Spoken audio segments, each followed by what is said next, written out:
आदर्श उच्च माध्यमिक विद्यालय की ऑनलाइन क्लासेस में आपका स्वागत करता हूं। कल की हमारी क्लास में हमने वैदिक काल या वैदिक सभ्यता की सामाजिक जीवन की, राजनीतिक जीवन की विशेषताओं के बारे में बात की थी। आज जो बात कर रहे हैं, सामाजिक व्यवस्था किस तरह की थी, सामाजिक व्यवस्था में प्रमुख विशेषताएं किस तरह की थी। तो सबसे पहले बात करेंगे वर्ण व्यवस्था। वर्ण व्यवस्था की अगर बात करें तो हिंदू धर्म या वैदिक धर्म जिसको कह सकते हैं, हिंदू धर्म के अंदर एक सिस्टम था जिसमें आदि पुरुष की कल्पना की गई, जिसको हम लोग ब्रह्मा कह सकते हैं, आदि पुरुष कह सकते हैं या परम पुरुष मान सकते हैं। तो कहते हैं कि इस परम पुरुष के मुख से जिनकी उत्पत्ति हुई वो ब्राह्मण कहलाए, परम पुरुष के भुजाओं से जो है जिनकी उत्पत्ति हुई वो क्षत्रिय कहलाए, और परम पुरुष की जांघ से जिनकी उत्पत्ति हुई वो वैश्य कहलाए, और परम पुरुष की पांव से जिनकी उत्पत्ति हुई वो शूद्र कहलाए। तो इस तरह से समाज में चार वर्ण बने।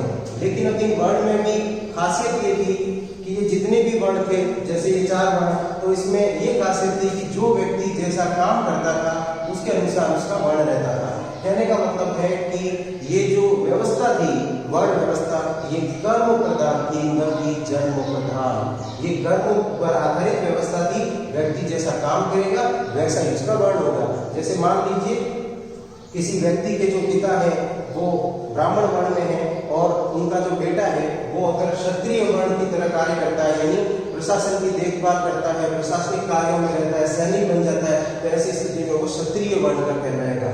अब इसमें ध्यान रखना, इस वर्ण व्यवस्था में प्रत्येक वर्ण के जो है वो कर्तव्य निर्धारित किए गए हैं। जैसे ब्राह्मण है, ब्राह्मण वर्ण का कर्तव्य क्या था? विद्यारंभ करना, विद्या अध्ययन करना और विद्या देना, और इसके अलावा दान लेना और दान देना।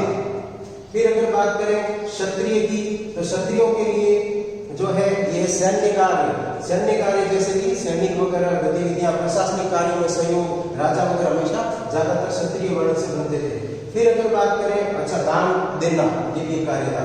वैश्य वर्ण की अगर बात करें तो वाणिज्य गतिविधियों को अंजाम देना, यानी कि व्यापार करना, और व्यापार करने के अलावा दान देना। फिर अगर बात करें शूद्र वर्ण की, तो शूद्र वर्ण ऐसा वर्ण है जो, क्योंकि समाज में उस वक्त की व्यवस्था के हिसाब से सबसे नीचे वाला वर्ण माना जाता था, इस वर्ण की ये जिम्मेदारी थी, ये कर्तव्य था समस्त वर्णों की सेवा करना। वैसे अगर बात करें कि उस समय समाज में जो है इन चारों वर्णों की स्थिति कैसी थी, तो चारों वर्णों की स्थिति अच्छी थी और जो है सबके कर्तव्य निर्धारित किए हुए थे। लेकिन बाद में ये व्यवस्था जो है वो बिगड़ने लगी, और जिसमें जो है आगे चल के ये शूद्र वर्ण जो है इसकी स्थिति थोड़ी सी डाउन हो गई समाज में। फिर अगर बात करें तो आश्रम व्यवस्था। आश्रम व्यवस्था क्या थी? जो प्रत्येक बालक जैसे जैसे बड़ा होता था, तो मान लीजिए उस वक्त अगर एक 100 वर्ष की एक निर्धारित आयु मान ली जाए, एक औसत आयु मान ली जाए, तो जो है प्रत्येक पुरुष की, प्रत्येक बालक की जो है उस उम्र के 4 भाग जो है वो ब्रह्मचर्य आश्रम, गृहस्थ आश्रम, वानप्रस्थ आश्रम और संन्यास आश्रम में बांटे गए। इसमें जैसे है फॉर एग्जांपल 1 से 25 साल तक ब्रह्मचर्य आश्रम का बालक को पालन करना पड़ेगा। इसमें जन्म से लेकर जब तक वो 25 साल का होगा, जब तक वो विद्या वगैरह पूरी करेगा, तब तक का जो है उससे विवाह के पहले तक का जो समय है वो ब्रह्मचर्य आश्रम होगा। उसके बाद में जो है गृहस्थ आश्रम शुरू होगा। जब व्यक्ति का विवाह हो जाएगा उसके बाद में वो गृहस्थ आश्रम में आ जाएगा। फिर इसकी जो उम्र निर्धारित की गई औसत आयु 100 वर्ष मानते हैं तो 25 से लेकर 50 साल। फिर उसके बाद में 51 साल से लेकर 75 वर्ष तक की अगर बात करें तो वानप्रस्थ आश्रम। इसमें क्या करता है? व्यक्ति समाज सेवा करता है और संन्यास आश्रम की ओर जाने की कोशिश करता है। फिर अगर बात करें संन्यास आश्रम, ये जीवन का अंतिम पायदान है। यहाँ पर आकर जो है 76 वर्ष से लेकर 100 वर्ष तक की उम्र, और इस उम्र के अंदर या इस स्टेज के अंदर जो है व्यक्ति संन्यास आश्रम के अंदर क्या करता है? मोक्ष को प्राप्त करने की लालसा रखता है और मोक्ष प्राप्त करने की चेष्टा करता है।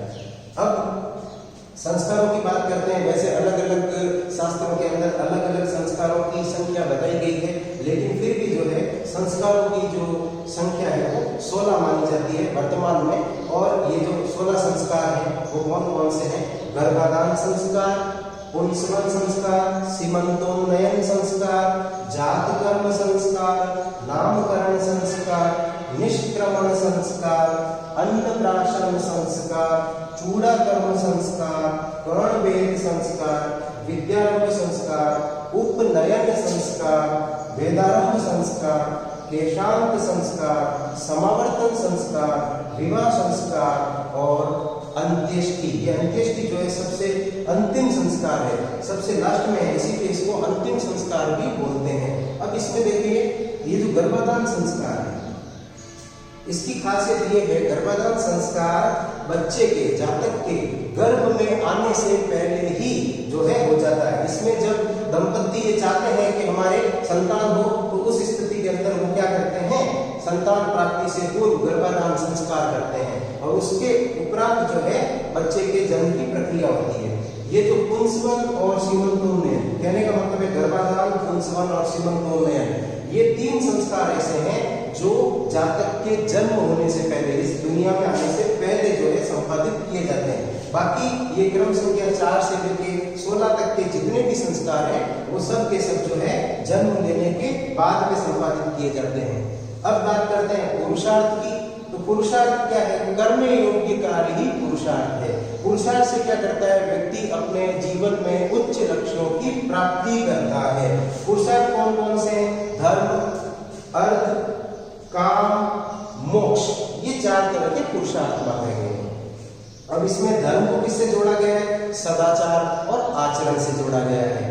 फिर अर्थ को किससे जोड़ा गया है, भौतिक संपदा से जोड़ा गया है। भौतिक संपदा का मतलब क्या होगा, अर्थ यानी कि धन अर्जन करना पड़ेगा, ठीक है। फिर अगर बात करें काम, काम को सुविधा भोग से जोड़ा गया है। सुविधा भोग यानी सुविधाओं का उपभोग करने से। फिर है मोक्ष, मोक्ष जो है सबसे इंपॉर्टेंट है, जीवन मरण बंधन से मुक्ति। ये मोक्ष ऐसी स्टेज है जहां पर जीवन मरण बंधन जो है उससे व्यक्ति मुक्त हो जाता है। इसीलिए समस्त भारतीय दर्शनों का जो मूल आधार है, जो मुख्य लक्ष्य है, वो है मोक्ष। ये मोक्ष का भारतीय दर्शन के अंदर बहुत ज्यादा महत्व है। उसके बाद में अगर बात करें सामाजिक जीवन की प्रमुख विशेषताओं के अंदर, तो ऋण और यज्ञ की अवधारणा है।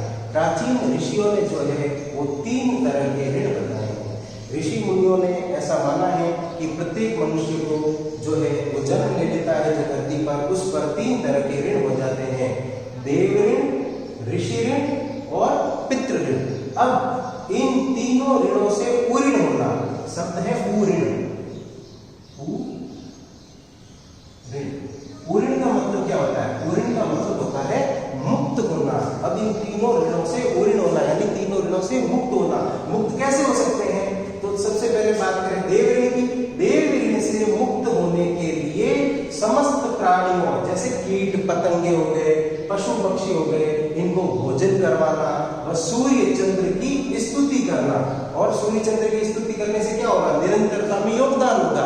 सूर्य चंद्र की स्तुति करेंगे, प्राणियों, कीट पतंगों, पशु पक्षियों भोजन को खिलाएंगे, इससे क्या होगा कि सृष्टि की निरंतरता में योगदान रहेगा। तो सृष्टि की निरंतरता में योगदान देकर के हम लोग देव ऋण से मुक्ति पा सकते हैं। अगर शॉर्ट में कहें तो देवताओं की स्तुति इत्यादि करके, पशु पक्षियों का भोजन खिला करके हम लोग जो है देव ऋण से मुक्त हो सकते हैं।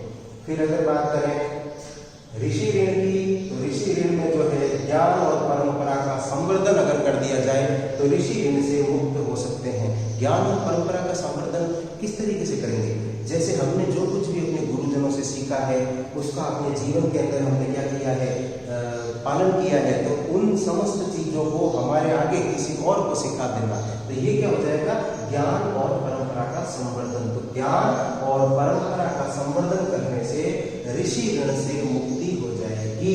ऋषि ऋण से हम लोग पूर्ण हो जाएंगे। फिर बात करें पितृ ऋण की। पितृ ऋण क्या है, पितृ ऋण से ऋण कैसे हुआ जा सकता है। पितृ ऋण से ऋण होने का तरीका है संतानोत्पत्ति द्वारा मानव जाति की निरंतरता बनाकर। जब हमारे आगे और संतान हो जाएगी तो इस तरीके से हम पितृ ऋण से पूर्ण हो जाएंगे। कहने का मतलब है संतानोत्पत्ति के द्वारा मानव जाति की निरंतरता को बनाए रख करके हम लोग पितृ ऋण से पूर्ण हो सकते हैं, यानी पितृ ऋण से मुक्त हो सकते हैं। अब बात करेंगे पंच महायज्ञ यानी 5 महायज्ञ। 5 महायज्ञ जो है कौन कौन से हैं हमारे धर्म के अंदर। इस पंच महायज्ञ यानी 5 महायज्ञ की बहुत महत्व है, हमारे समाज के अंदर बहुत महत्व रखते हैं। तो पंच महायज्ञों में सबसे पहला है ब्रह्म या ऋषि यज्ञ। ब्रह्म या ऋषि यज्ञ में क्या है? स्वाध्याय और ऋषि के विचारों का अनुशीलन, यानी स्वाध्याय करना और ऋषियों के विचारों का अनुशीलन करना, उनके विचारों का पालन करना। स्वाध्याय बहुत जरूरी है। ब्रह्म या ऋषि यज्ञ के अंदर क्या होता है? स्वाध्याय होता है, यानी कि हम ज्ञान का जो है ज्ञान की अर्चना करें, स्वाध्याय करें और ऋषि के विचारों का अनुशीलन करें। फिर है देव यज्ञ। देव यज्ञ में क्या है? यज्ञ करके स्तुति करना, पूजा करना, प्रार्थना एवं वंदन करना। किसका? देवताओं का। तो देवताओं का यज्ञ करके स्तुति करना, देवताओं की यज्ञ करके स्तुति करना, पूजा करना, प्रार्थना करना एवं वंदन करना, देवताओं को याद करना, यज्ञ स्तुति करना, पूजा पाठ करना।